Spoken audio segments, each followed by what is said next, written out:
Miss Barbara again, but this time I'm not here for Sunday school. I'm here for Bible school. Are you excited for Bible school? We're going to do things a little bit differently this year. We're not going to be there for an entire week, and we're not going to be there in the morning. We're going to be there with our families. We're going to have family time at Bible school, and we're going to be there in the evening. And it's going to be a lot of fun, but it's not going to have a whole lot of time. So Miss Barbara wants to make sure that you get the whole story.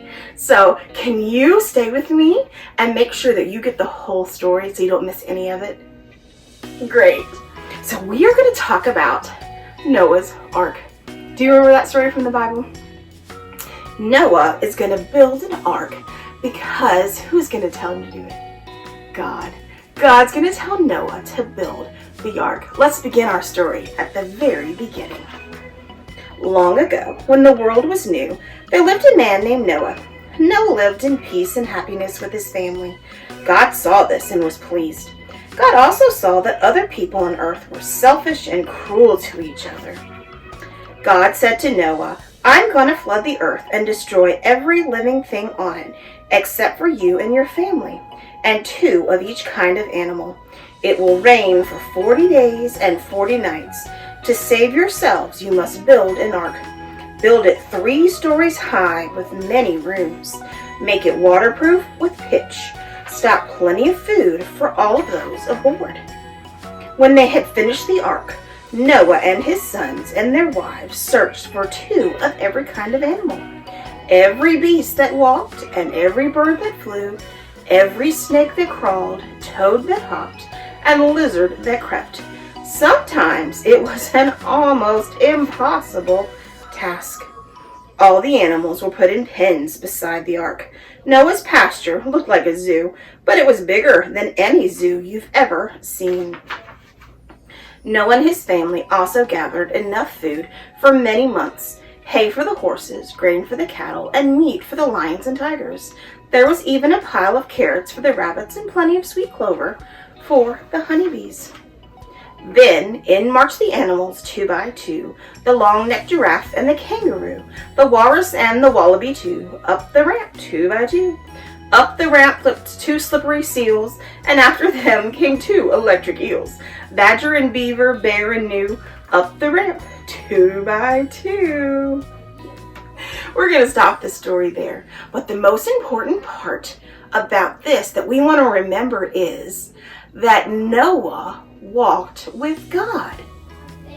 Did you know that God never left Noah's side through the whole time that he was building that ark?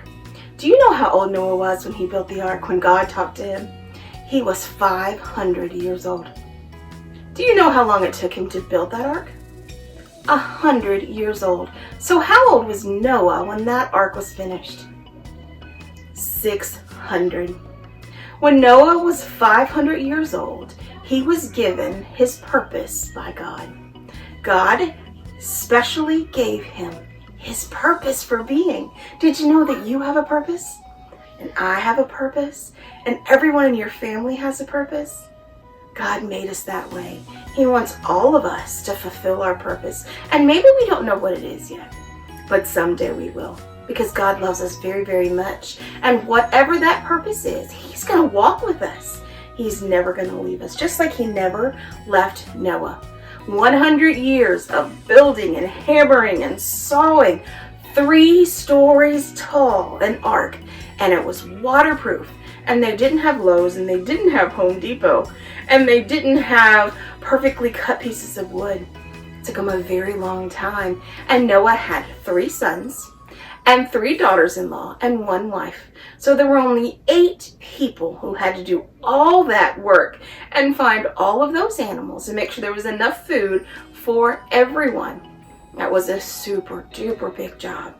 But God never left Noah because Noah walked with God. And God was right there the entire time.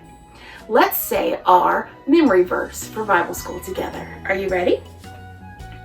The Lord is trustworthy in all he promises and faithful in all he does. And that's from Psalm 145, 13b. Can you read it along with me? Or if you can't read yet, that's okay. Listen to me again, okay? The Lord is trustworthy in all he promises and faithful in all he does. Psalm 145, 13b. So you've heard the first part of the story, and you know our memory verse. We know that Noah walked with God, and we know that Noah always had God with him, and that we're always going to have God with us. No matter what we do in life, he's right there beside us. How can we talk to God? We can pray. We can read our Bible. We just love God, and God loves us, and he has a connection with us. He wants us to talk to him. Now, how about we learn one of our songs for Bible school? Would you like to do that? Okay.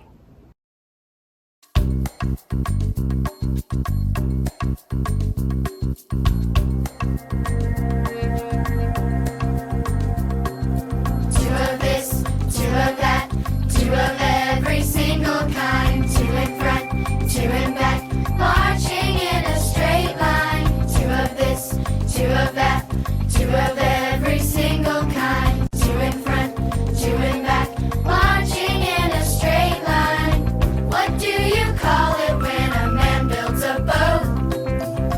When there's no water to be found. He can't explain it, but he says it's gonna float. But all we see is dry ground. What do you call it when the rain starts to fall? Just like God said that it would do. What kind of faith would make you trust him through it all? Well, we have got the answer for you. It's archaeology of undiscovery. Story everybody knows by memory.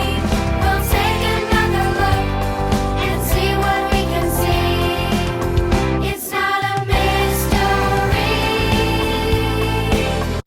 It's archaeology.